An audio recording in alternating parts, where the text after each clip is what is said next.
Hello friends, कैसे हैं आप सभी। आशा करती हूँ कि आप सभी स्वस्थ होंगे, मस्त होंगे और बिंदास आप लोग अपनी पढ़ाई में लगे होंगे। मैं हूँ आपकी दोस्त अंजलि आनंद और आप सभी का स्वागत है हमारे channel Crazy Stars by Anjali Anand में। आज हमारे इस वीडियो के का टॉपिक है साइंस की परिभाषा। हमने अपने पिछले वीडियो में जाना था कि साइंस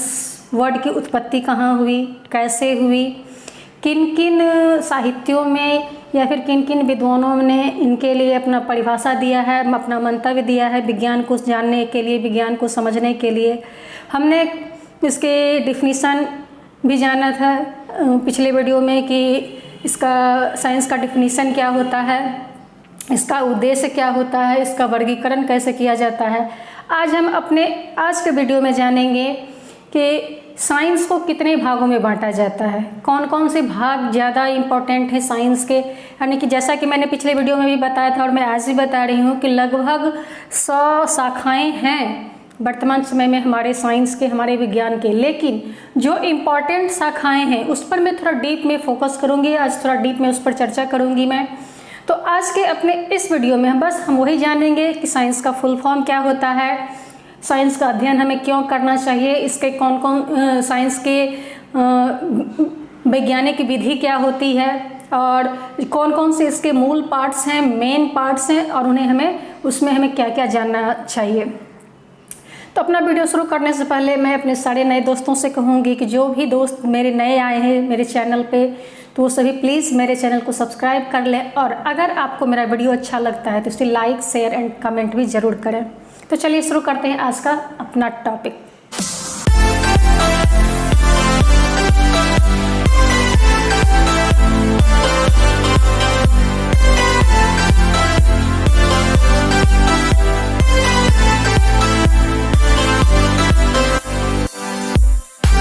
यानी कि second part of introduction of science, science के परिचय का दूसरा भाग। सबसे पहले मैं आपको बताऊं कि साइंस वर्ड का फुल फॉर्म क्या होता है। यानी कि साइंस का जो एक एक अल्फ़ाबेट है SCIENCE, इन सारे अल्फ़ाबेट्स का फुल फॉर्म क्या होता है।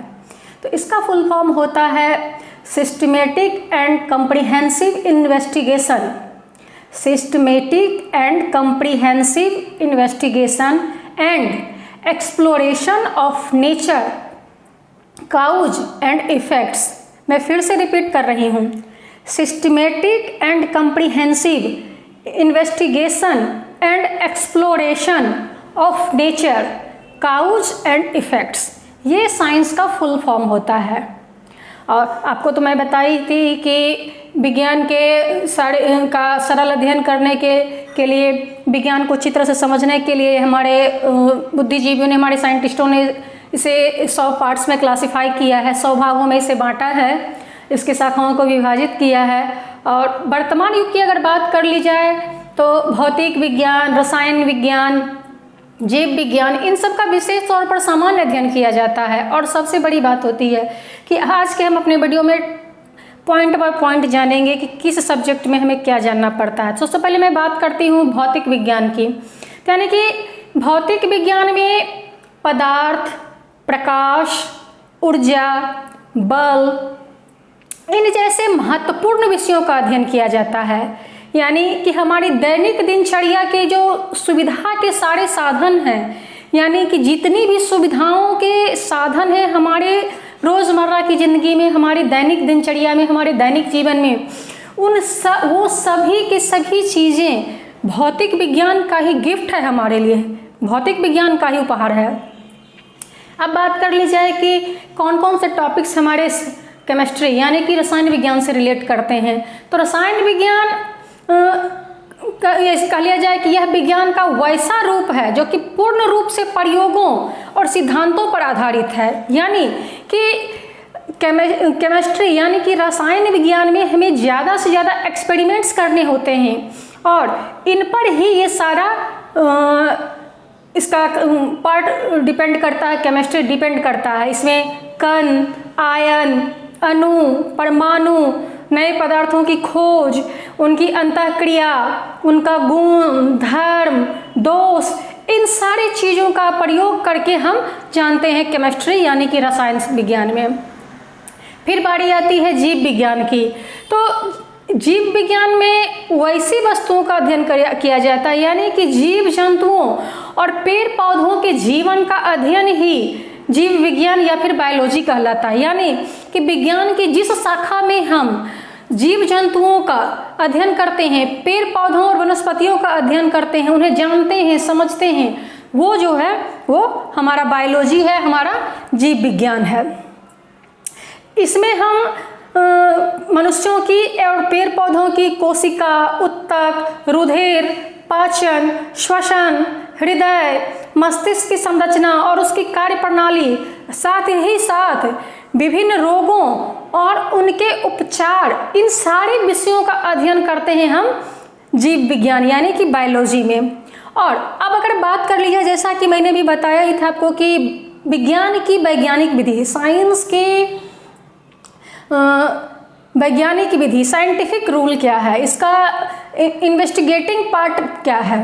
तो जैसा कि हम जानते ही हैं कि हमारे चारों ओर होने वाली घटनाओं का वैज्ञानिक ढंग से सोचना और उनके बारे में किसी भी, यानी कि हमारी इस लाइफ में कुछ भी होता है, कुछ भी, तो उसके बारे में तर्कपूर्ण सोचना, युक्तिगत सोच ही ये साइंस की वैज्ञानिक विधि कहलाती है। और इसके अंतर्गत कुछ कुछ पॉइंट्स हैं जिनके अंतर्गत हम इसे साइंस के वैज्ञानिक विधि कहते हैं, जैसे कि समस्या की पहचान करना, यानी कि हमारे निजी लाइफ में, हमारी इस देश दुनिया में, ब्रह्मांड में कहाँ क्या क्या प्रॉब्लम्स हैं, तो सबसे पहले तो उनकी पहचान करना, उनके लिए इमेजिनेशन करना, परिकल्पना बनाना कि आखिर ये परेशानी क्यों हुई, ये प्रॉब्लम्स क्यों हुई। उसके बाद एक्सपेरिमेंट करने लायक इमेजिन करना, यानी कि परीक्षण की परीक्षण के योग्य परिकल्पना बनाना। उसके बाद है डेटा एनालिसिस करना, यानी कि डेटा एकत्र करना, यानी कि हमने जिस प्रॉब्लम को सॉर्ट आउट समझा, जाना, अब जब हमें उसका निराकरण करना है तो सबसे पहले हम उसके बारे में सारी चीज़ों का पता लगाते हैं, सारी इंफॉर्मेशन कलेक्ट करते हैं। तो वही इसका फोर्थ टर्म होता है, इसका आंकड़े एकत्र करना, यानी कि डेटा स्टोर करना। उसके बाद होता है कि परिकल्पनाओं का परीक्षण करना, यानी कि जिस भी प्रॉब्लम के लिए हमने जो भी अपना इमेजिनेशन बनाया है उन सब का एक्सपेरिमेंट करना। और जब ये एक्सपेरिमेंट हम करते हैं तो फिर उस एक सॉल्यूशन निकलता है, उस सॉल्यूशन का हम फिर से एक्सपेरिमेंट करते हैं ताकि हम ये श्योर हो सकें, 100% श्योर हो सकें कि हमने जो एक्सपेरिमेंट किया है, हमने जो निष्कर्ष निकाला है वो किस हद तक सही है। इसलिए री एक्सपेरिमेंट की हमें ज़रूरत पड़ती है। और जब री एक्सपेरिमेंट पर भी वो 100% खरा उतरता है तब उसके बाद हम करते हैं उसका कि सिद्धांत का सामान्यीकरण करते हैं, यानी कि उस सिद्धांत को हम लिस्टेड करते हैं, स्टोर करते हैं। तो ये कहलाती है विज्ञान की वैज्ञानिक विधि, यानी कि साइंस की इन्वेस्टिगेटिंग प्रोसेस। और मतलब इस प्रकार जो हम करते हैं कि समस्याओं का ऐसा समाधान खोजते हैं कि जिसको कि कोई भी व्यक्ति उन परिस्थितियों में पुनः परीक्षण कर सके, यानी कि हम किसी भी प्रॉब्लम का ऐसा सॉल्यूशन खोजते हैं, ऐसा सॉल्यूशन जिससे कि कोई भी इंसान उसका दोबारा से री इन्वेस्टिगेट कर सके, उसे समझ सके, उसे अपने निजी लाइफ में यूज कर सके। हम ऐसी परिस्थितियों का पुनरीक्षण करते हैं। और इसी सारी विचारधारा को ध्यान में रखते हुए समाज और प्रकृति के विभिन्न क्षेत्रों को वैज्ञानिक ढंग से प्रस्तुत करने के लिए और भी कुछ विषयों में विज्ञान शब्द को जोड़ा गया, यानी कि ये जो तर्कपूर्ण और युक्ति संगत विचारधारा है कि किसी भी पॉइंट को तर्कपूर्ण तरीके से, युक्ति संगत तरीके से अपनी बात को रखना, उसे क्लासिफाई करना, तो इन सब नेचर की वजह से, इस नेचर की वजह से और भी कुछ ऐसे टॉपिक्स और सब्जेक्ट्स हैं जिनके साथ साइंस वर्ड जोड़ा गया है, विज्ञान शब्द जोड़ा गया, जैसे कि हमारा राजनीति विज्ञान, हमारा सामाजिक विज्ञान, हमारा प्रकृति विज्ञान। तो इस तरह के और भी कुछ सब्जेक्ट्स हैं जिनमें ये विज्ञान वर्ड जोड़ा गया है। तो ये तो हो गई साइंस की इन्वेस्टिगेटिंग रूल, इन्वेस्टिगेटिंग प्रोसेस, कि यानी कि हमें कि विज्ञान की वैज्ञानिक विधि क्या है और हमें ये क्यों जानना समझना चाहिए, किस किस प्रोसेस से ये पार होता है। अब हम बात करते हैं डिटेल्स में फिजिक्स को, यानी कि भौतिक विज्ञान को, कि आखिर ये फिजिक्स है क्या और ये हमें क्यों पढ़ना चाहिए, हमें क्यों समझना चाहिए, हम इसे किस तरह से परिभाषित कर सकते हैं, ये इसकी उत्पत्ति कहाँ से हुई, इस फिजिक्स वर्ड की यानी कि रसायन भौतिक विज्ञान की उत्पत्ति कहाँ से हुई। हम अभी इन सब विषयों पर चर्चा करेंगे। तो आगे बढ़ने से पहले मैं एक बार फिर से कह रही हूँ कि आप अपने डिमांड्स मुझे कमेंट बॉक्स में डालें और जितना भी ज़्यादा से ज़्यादा हो सके आप इसे अपने दोस्तों के साथ शेयर करें, ताकि मैं भी रोज़ इंटरेस्टिंग तरीके से आपके लिए नए नए वीडियोस ला सकूं और आपके दिए गए कमेंट्स मुझे मोटिवेट कर सकें और मैं आपके लिए कुछ न कुछ नया करते रहूं। तो चलिए हम आगे चलते हैं और जानते हैं कि हमारा भौतिक विज्ञान क्या है। तो भौतिक विज्ञान या भौतिक शास्त्र, इसे भौतिक विज्ञान भी कहा जाता है, भौतिक शास्त्र भी कहा जाता है, इसे फिजिक्स भी कहा जाता है। तो ये है कि भौतिक विज्ञान अथवा भौतिक शास्त्र को प्रकृति के विज्ञान की एक विशाल शाखा है, यानी कि भौतिक विज्ञान को हम प्रकृति का विज्ञान भी कह सकते हैं और इसे परिभाषित करना बहुत ही कठिन है। और कठिन क्यों है? क्योंकि कुछ वैज्ञानिकों के मत के अनुसार यह ऊर्जा का विषय विज्ञान है, यानी कि ये एनर्जी से रिलेटेड है और एनर्जी का एक ही सोर्स नहीं है, इसके बहुतायत सोर्सेस हैं एनर्जी के, और इसके अंतर्गत ऊर्जा का रूपांतरण और उसके द्रव्य संबंधों का की विवेचना, ये सब कुछ फिजिक्स में यानी कि भौतिक विज्ञान में की जाती है। और इसके द्वारा प्रकृति जगत और इसकी आंतरिक क्रियाकलापों का भी अध्ययन किया जाता है, यानी कि सिर्फ एक ही बात तक ही सीमित नहीं रह जाता, सिर्फ एक प्रकृति तक ही सीमित नहीं रह जाती है। ये प्रकृति जगत की सारे चराचर जीवों से लेकर सारी वस्तुओं से लेकर इसकी आंतरिक क्रियाकलापों का भी अध्ययन हमें करने को मिलता है, और ये मिलता है हमें भौतिक विज्ञान यानी कि फिजिक्स में। और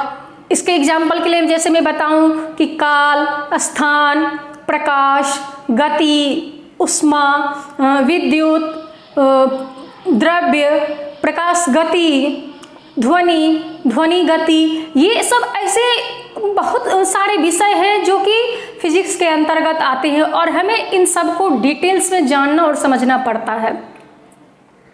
और अगर बात कर ली जाए कि भौतिक विज्ञान की उत्पत्ति की, यानी कि इसके लिए जो वर्ड यूज हो रहा है फिजिक्स या फिर भौतिक, इसकी उत्पत्ति कहाँ से हुई, कैसे हुई, किस शब्द से हुई, तो फिर मैं आपको बताऊं कि ये भौतिकी जो है ये अंग्रेजी के फिजिक्स वर्ड का बदलाव है, यानी कि हम फिजिक्स इंग्लिश में भौतिक विज्ञान को फिजिक्स कहते हैं और हिंदी में इसे भौतिक कहते हैं। जहाँ तक सवाल फिजिक्स की है तो मैं आपको बताऊं कि फिजिक्स जो है ये ग्रीक वर्ड फ्यूसिस से लिया गया है, यानी कि ग्रीक वर्ड फ्यूसिस से हमारा फिजिक्स बना है। और फ्यूसिस का मतलब होता है प्रकृति, यानी कि वैसी धारा शाखा, विज्ञान की वैसी शाखा जिसमें हम प्रकृति का अध्ययन करते हैं, वो हमारा फिजिक्स है। यानी कि हम ये कह सकते हैं कि विज्ञान की जिस शाखा के अंतर्गत हम प्रकृति और इसकी घटनाओं का अध्ययन करते हैं वही भौतिकी है। अब अगर बात कर ली जाए इसकी प्रकृति की, तो लेकिन प्रकृति जो वास्तव में है ये द्रव्य, ऊर्जा और उसकी और भी बहुत सारी क्रियाएं, इन सब की अभिव्यक्ति करता है, किसी वस्तु विशेष की अभिव्यक्ति नहीं करता है। प्रकृति बहुत सारी चीज़ों की अभिव्यक्ति करता है। और अगर कह लिया जाए कि हालांकि सभी वस्तुएं द्रव्य और ऊर्जा से ही नहीं बनी है, सभी वस्तुएं द्रव्य और ऊर्जा से ही नहीं बनी है, अतः भौतिकी में हमें सभी पदार्थों का अध्ययन समावेश करना होता है, यानी कि भौतिकी में सभी पदार्थों का भी समावेश है और हमें इन सब का अध्ययन करना पड़ता है, और इसलिए भौतिकी एक मूलभूत विज्ञान भी कहा जाता है। अब अगर बात कर ली जाए कि भौतिकी यानी कि फिजिक्स के प्रतिपादक कौन है, किसने इन्हें प्रतिपादित किया है, किसने डिटेल्स में इसे वर्णित किया है, तो मैं आपको बताऊं कि न्यूटन को, आप न्यूटन के नाम से हर कोई परिचित है, गुरुत्वाकर्षण का नियम न्यूटन ने ही दिया है। और न्यूटन को फिजिक्स यानी कि भौतिकी का जनक या पिता कहा जाता है, father of physics. Newton is the father of physics. Newton को भौतिकी शास्त्र का, फिजिक्स का जनक या पिता कहा जाता है। विज्ञान की सभी शाखाओं में भौतिक विज्ञान के अनुप्रयोग दिखाई देते हैं, यानी कि इसके सिद्धांत ये सभी विज्ञान में सामान्य रूप से मान्य हैं, यानी कि जो भी वर्णित होता है अन्य भौतिकी के एक्सपेरिमेंट्स में, फिजिक्स के एक्सपेरिमेंट्स में, फिजिक्स के सिद्धांत में, तो ये सारी बातें विज्ञान की और भी जो अनेक शाखाएं हैं, अनेक उपभाग हैं, उन सब में ये एक ही तरह से मान्य होता है। सब में इसके मान्यता दी जाती है और इसका क्षेत्र भी बहुत विस्तृत है, यानी कि फिजिक्स लिमिटेड नहीं है, इसका क्षेत्र बहुत विस्तृत है। और विज्ञान की और भी अन्य शाखाएं हैं जो कि या तो सीधे रूप से, यानी कि या तो डायरेक्टली फिजिक्स से